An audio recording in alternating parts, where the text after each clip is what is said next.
Dear students, welcome to Fusion Economics. In last lecture, we have studied the concept of consumer behavior and the consumer preferences. तो इस topic को study करने के लिए consumer behaviour या consumer preferences को study करने के लिए एक एडिशनल टॉपिक जो हमें जरूरत पड़ता है पढ़ने की, that is the theory of demand और लॉ ऑफ डिमांड। तो हम ज्यादा इस थ्योरी ऑफ डिमांड को नहीं देखते हैं। जब हम बुक्स को देखेंगे तो बुक्स में इसका कोई जिक्र नहीं है उतना से ज्यादा, बट वहां पर एक जनरलाइजेशन है लॉ ऑफ डिमांड और ये हमारे सिलेबस के अंदर भी है। तो बुनियादी चीज कंज्यूमर बिहेवियर का जो एक एस्पेक्ट है वो इससे स्टार्ट होता है। ये यहाँ पर भी कंज्यूमर का इंपॉर्टेंट रोल है। तो इन शॉर्ट हम कह सकते हैं कि कंज्यूमर के लिए बहुत जरूरी है। लेकिन इस टॉपिक को समझने के लिए हमारे पास पहले पता होनी चाहिए कि what is theory and what is law. Law और थ्योरी या जनरलाइजेशन या लॉ जिसको हम बोलते हैं और थ्योरी में क्या फर्क है। अगर हम बात करेंगे थ्योरी की या लॉ की, सॉरी एग्जांपल, अगर हम बात करेंगे थ्योरी की, लॉ की पहले बात करेंगे हम, पहले लॉ की बात करेंगे। लॉ के मुतालिक हम जब पढ़ते हैं तो इन दिस हम कहते हैं कि जो लॉ है ये एक जनरलाइजेशन है, ये हमें डिस्क्राइब करती हैं, डिस्क्राइब रिलेशनशिप बिटवीन वेरिएबल्स। जो वेरिएबल हमारे पास होते हैं, फॉर एग्जांपल कोई वेरिएबल है, उस वेरिएबल की रिलेशन जो for example we have two variables in law of demand, price of X and quantity of X, उनमें जो रिलेशनशिप जो है ना जो डिस्क्राइब करती है ये लॉ ऑफ डिमांड, लॉ उसको बोलते हैं, वो लॉ डिस्क्राइब करता है। बट लॉ एक्सप्लेन नहीं करती कि रिलेशनशिप क्या है, व्हाट डिस्क्राइब रिलेशनशिप इज, ये क्या है, उसको एक्सप्लेन नहीं करता है, उसको स्टेट नहीं करता है। तो ये लॉ है जनरलाइजेशन। बट जो थ्योरी है ये क्या है, थ्योरी डिस्क्राइब करती हैं, ये हमें करती हैं एक्सप्लेनेशन, हमें एक्सप्लेनेशन प्रोवाइड करती हैं, explanation to described relationship between variables. जो थ्योरी है, फॉर एग्जांपल अगर हम बात करेंगे थ्योरी की, तो थ्योरी के अंदर हम क्या करते हैं, हम एक्सप्लेनेशन देखते हैं, जो डिस्क्राइब रिलेशनशिप है वो एक्सप्लेन करती है theory. Theory explains the described relationship between the variables. तो ये है लॉ और ये है थ्योरी के डिफरेंस।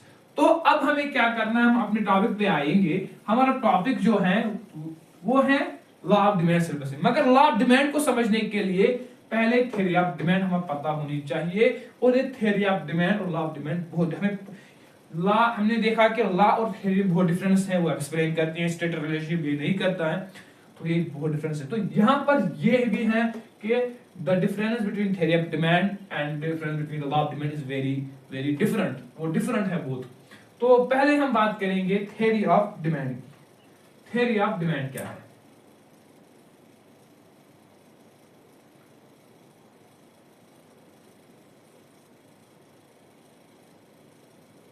अगर हम बात करेंगे डिमांड की, हम कहते हैं it is desire, but in the sense of economics ये एक एब्सोल्यूट वैल्यू नहीं है, ये एक हम कहते हैं कि एक लेमैन्स लैंग्वेज नहीं है। इकोनॉमिक्स के अंदर इसको समझने के लिए हमें कुछ स्टेप्स की जरूरत होती है। फॉर एग्जांपल मैं इसको ऐसे डिस्क्राइब करूंगा कि मैं पहले मेरे पास डिजायर होनी चाहिए कि मैं इस चीज को खरीदूं, डिमांड जिसको हम बोलते, डिमांड की बात करता हूं मैं, तो डिजायर। फिर उसके बाद मेरा परचेजिंग पावर होना चाहिए, फिर मेरे पास विलिंग एबिलिटी हो, एबिलिटी तो विलिंग पे, तो कुछ फैक्टर्स हैं जिससे डिटरमिन होता है कि ये पर्टिकुलर कंज्यूमर डिमांड करता है। तो फॉर एग्जांपल हम कहते हैं theory of demand. Theory of demand में क्या हमारे पास होता है, हम कहते हैं कि quantity of X, quantity demand of X is equal to function of price of X, price of related good, income of the consumer, taste the preferences of the consumer. ये लॉ ऑफ डिमांड नहीं है, it is the concept of theory of demand. Theory of demand जिस जब scholars आए, scholars ने research start किया, research के अंदर उन्होंने कहा कि थ्योरी ऑफ डिमांड जो है ये डिटरमाइन होती है, quantity demand is determined with function जब price of X, price of related good और कंज्यूमर की इनकम और उसकी टेस्ट या प्रेफरेंसेस। तो इससे डिटरमाइन होता है क्वांटिटी डिमांड। जब हम इन चार फैक्टरों को यहाँ पर स्टडी करते हैं, इनके साथ डील करते हैं, तब जाके हम थ्योरी के साथ डील करते हैं। हम पर्टिकुलर लॉ ऑफ डिमांड के साथ डील नहीं करते हैं। जब हम इन चार फैक्टर्स को स्टडी करते हैं इकोनॉमिक्स के अंदर, तब जाके हमें ये पता होनी चाहिए कि we are discussing with the theory, because theory यही बताती है, थ्योरी ऑफ डिमांड ये बताती है कि the quantity of demand is determine price of X, price of related good, consumers की इनकम और टेस्ट और प्रेफरेंस ऑफ द कंज्यूमर। तो ये थ्योरी ऑफ डिमांड का मसला है। बट सिलेबस के अंदर आपके पास लॉ ऑफ डिमांड है। लॉ ऑफ डिमांड को क्या मसला है, लॉ ऑफ डिमांड के अंदर क्या हमारे पास जो मुद्दा है लॉ ऑफ डिमांड, हम इसको डिटरमाइन करेंगे यहाँ पे एक्सप्लेन। लॉ ऑफ डिमांड हम इसको स्टेट करेंगे, कोई बात नहीं, यहाँ पर मैं लिखता हूं इसे। लॉ ऑफ डिमांड के अंदर हम इन जो ये तीन फैक्टर्स जो है, दिस तीन वन जो है, ये तीन price of related good, income consumer की और टेस्ट प्रेफरेंस, इनको हम कांस्टेंट रखते हैं, एक एज्यूम करते हैं, हम हाइपोथेटिकल एजम्पशन लेते हैं कि हम इनको कांस्टेंट रखेंगे, एक बार रखेंगे, उनमें कोई चेंज नहीं है। तो क्वांटिटी ऑफ डिमांड, जब लॉ ऑफ डिमांड की बात करते हैं उस टाइम हम कहते हैं it is only the function of price of x. अब पता चला कि थ्योरी और लॉ में कितनी डिफरेंस है। थ्योरी के अंदर ये सब इंक्लूड हैं, all the factors that influences the consumers demand are included in the theory of demand, but in the law of demand these factors were assumed to have the constant, to have discarded, so we include only one of the factor, that is price of the consumer, price of the related good। यहाँ पर हम इनको discard करते हैं, इस particular commodity या इस particular commodity का डिटरमाइन डिमांड तब होगा जब इस पर्टिकुलर कमोडिटी का प्राइस डिटरमाइन होगा। तो the demand for the particular commodity is the function of price of X, it is a law of demand, और this all factors are theory of demand. तो हमें पता चला कि थ्योरी और लॉ में कितनी डिफरेंस है और थ्योरी ऑफ डिमांड और लॉ ऑफ डिमांड में कितनी डिफरेंस है। तो अब हम अपने टॉपिक पे आएंगे जो हमारे सिलेबस के अंदर है, वो लॉ ऑफ डिमांड, उसको हम स्टेट करेंगे। तो हमें पता चला, पहले हमें ये पता होनी चाहिए कि थ्योरी हमने स्टडी की, थ्योरी के बाद हमने पर्टिकुलर टॉपिक जो था हमारे पास लॉ ऑफ डिमांड, उसको हमने स्टडी किया। तो अब हमारे पास है लॉ ऑफ डिमांड, अच्छे से हमें इसको स्टेट करना है। लॉ ऑफ डिमांड की बात हम करेंगे। लॉ ऑफ डिमांड हम कहते हैं it is the inverse, it is the inverse, इसको नेगेटिव कहते हैं, क्या कहते हैं, नेगेटिव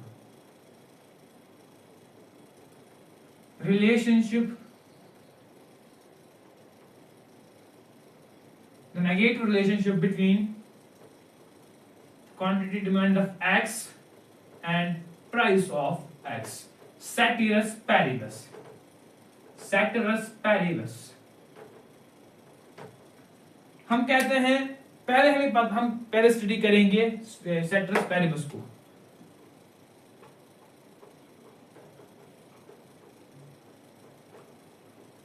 X।